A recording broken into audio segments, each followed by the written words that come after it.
trade rumors continue to swirl around the Atlanta Hawks, and Onyeka Okongwu's name has been mentioned. General Manager Onsi Saleh now has even more decisions to make before the trade deadline.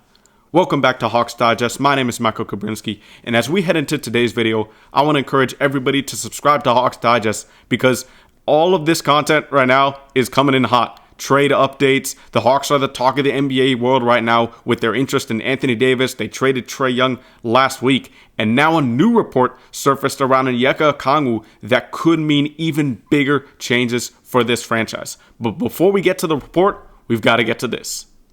Before we dive into the latest Atlanta Hawks news, this video is brought to you by Kalshi. And if you download Kalshi using the link below and enter code DIGESTNBA, you'll get $20 when you trade your first 100. Kalshi is the largest prediction market in the United States. On their platform, you can trade yes or no on real-life events, sports, elections, news, pretty much everything. Whether you're in California, Georgia, Texas, or anywhere else across the country, Kalshi is live in all 50 states. Sports fans, you can trade on game outcomes, playoff chances, or player performances, all on a regulated market where you can cash out at any time. And if we look at a relevant market with the Atlanta Hawks, Kalshi has Anthony Davis's next team being in Atlanta at a 6% chance. Now, with all the reporting that suggests that the Hawks are interested in Anthony Davis, that number does seem quite low. But with Kalshi, it's genuinely a smarter way to use your sports or news knowledge, and you can close positions whenever you want. Download Kalshi with the link in the description. Don't forget to use code DIGESTNBA to get your $20 bonus. And thank you once again to Kalshi for sponsoring this video. Alright, so what is this new report that came out around Onyeka Okongwu? Let's get into it right now. Because Jake Fisher from the Steinline reported that I was told this for a week, for example, that Indiana has called Atlanta on Onyeka Okongwu in addition to its previously reported interest in players such as Dallas' Daniel Gafford and the perceived as much harder to get Ivica Zubac of the LA Clippers. Now, Onyeka Okongwu hasn't really been in a lot of trade rumors for the Hawks so far this trade season yet, and that continues to be the case because if you read the wording carefully here, Jake Fisher is just talking about this interest coming from the Pacers side here. Indiana has called Atlanta, not that Atlanta has called Indiana, so definitely keep that frame in mind as we're talking about Okongwu throughout this video. But to me, this reporting is a little bit strange from the Hawks' perspective. Say the Hawks did want to trade Onyeka Okongwu. I don't think that would make too much sense because from the first perspective, his contract. Onyeka Okongwu makes $15 million this season, $16.1 million in 2026-27, $16.8 in 27-28, and then he's set to hit unrestricted free agency in 2028-29. Now, Onyeka's production on that contract this season, I'd say, has been absolutely brilliant. In 31.9 minutes per game, 16 points, 7.9 rebounds, 3.4 assists, 1 block, 1.1 steals, 48% from the field, and 36.2% from three. 41.1 of all of Onyeka Okongwu's shots are from beyond the arc. Now, if you would have told me that, say, I don't know, 3 years ago, I would have said Onyeka Okongwu had to have a huge offensive three-point leap, and he's absolutely done that. He's for sure done that. But for Onyeka, I think more of the value in his production lies in how good of a contract it is for Atlanta. He's obviously stepped up in Kristaps Porzingis' absence. Porzingis has had to deal with the illness. Now he's dealing with the Achilles tendonitis, which, by the way, Porzingis and Risacher continue to be out, to be sidelined tonight against the Portland Trailblazers in the Hawks' last game of their road trip. But as we get back to Okongwu here, his production stepping up as a starter has been really, really good.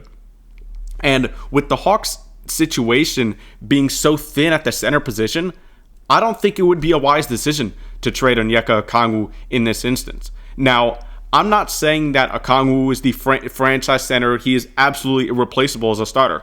No, I think the Hawks should honestly search for an upgrade and maybe put Onyeka Okongwu back to the bench. Now, if they got Anthony Davis, Okongwu could even play the 4 next to Davis and Jalen Johnson. That would be a huge front court right there. But Onyeka's defensive has defensive limitations. Even though he's a good defender, good switchable defender, can guard 1 through 5, his quickness, he can use that to his advantage against other centers. But we have seen issues where the Hawks have had trouble covering the paint when Porzingis is out, and I think Onyeka's lack of rim protection has stuff to do with that. And that's why I think the Hawks can still stand to upgrade at center, even though Okongwu is a very, very good player. Now, coming from the Indiana side, switching over to their perspective, who would they want to give the Hawks in a potential deal for Onyeka Okongwu? If you look at one player, I think it could be Bennedict Mathurin. He's in 32.2 minutes per game this season. He's putting up 17.8 points, 5.5 rebounds, 2.2 assists, shooting 42% from the field, 36.6% from 3. And for Mathurin, he's kind of had an unlucky season, if you will, because Tyrese Haliburton, as we know, out for the 2025-26 campaign with that torn Achilles. This gives Andrew Nembhard, Aaron Nesmith, Bennedict Mathurin all of that offensive usage to soak up, give him more shot creating opportunities, have the ball in his hands more. And one thing that Mathurin is excellent at is slashing to the basket. He gets to the free throw line a lot. And before Trae Young's departure out of Atlanta, whenever the Hawks would go through lulls on offense, when they would, be scoreless or score 2 points over 3 or 4 minutes, oftentimes we'd see Trae Young try to get to the free throw line and slow the game down, get the Hawks offense back in rhythm. Bennedict Mathurin honestly does that same thing for the Indiana Pacers, gets to the line a lot. But unfortunately for him, he's had 2 injuries this season, most recently a thumb injury that's kept him out. And he hasn't been able to take full advantage of Tyrese Haliburton's absence. Miles Turner is gone as well. So from Indiana's perspective, it makes a lot of sense to try to trade Mathurin when you look at what he's owed next season. In fact, he's not owed anything right now because he's set to be a restricted free agent. He is owed $9.1 million this season and then becomes an restricted free agent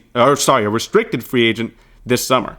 So if the Hawks and the Pacers were to make a deal, I think it would be centered around these 2 players. The Hawks, though, would have to commit to signing Mathurin or extending Mathurin to a contract here.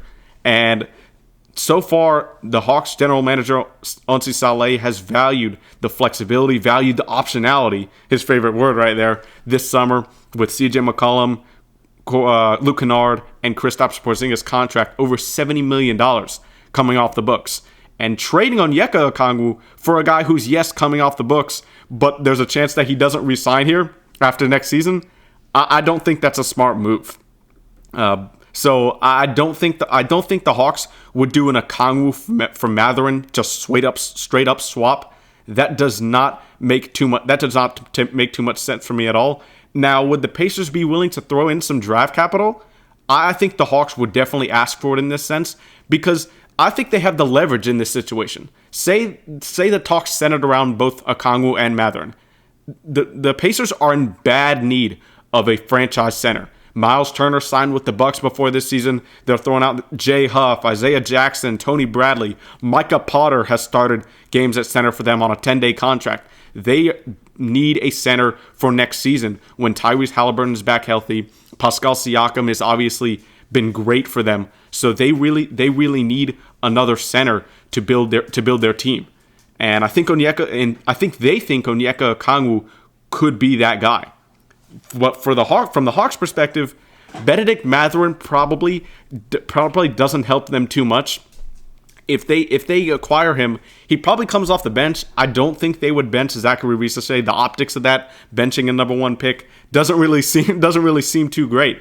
I don't think they'll bench Dyson Daniels or Nickeil Alexander-Walker either, just because of how well, especially Nickeil, but Dyson's defensive capabilities, his point of attack defense is really important for how the Atlanta Hawks want to win these games, forcing turnovers, playing really quickly. Mathurin's a solid defender on his own, I would say. He's really athletic. He's going to get in the passing lanes, but he's by no means a better defender or on the same par as Nickeil Alexander and Dyson Daniels. So, in conclusion right here, if the Hawks and the Pacers start talking, I think the Hawks have the leverage here. They can ask for more draft capital in this deal because Bennedict Mathurin is going to be a free agent after this season. And I think if they did acquire Mathurin, he would be a guy who could help them off the bench in scoring-wise. But they have CJ McCollum. Onsi Saleh said they might look to do an extension with CJ on a team-friendly deal. And if that's the case, I just don't think Mathurin fits in Atlanta as well as Onyeka Okongwu does right now. So that's my thoughts on a potential deal involving Okongwu and Mathurin. Definitely let me know what your guys' thoughts are as well down in the comments below. We'll be back with some more Hawks Digest soon. This has been Michael Kobrinsky, and we'll see you guys next time. Peace.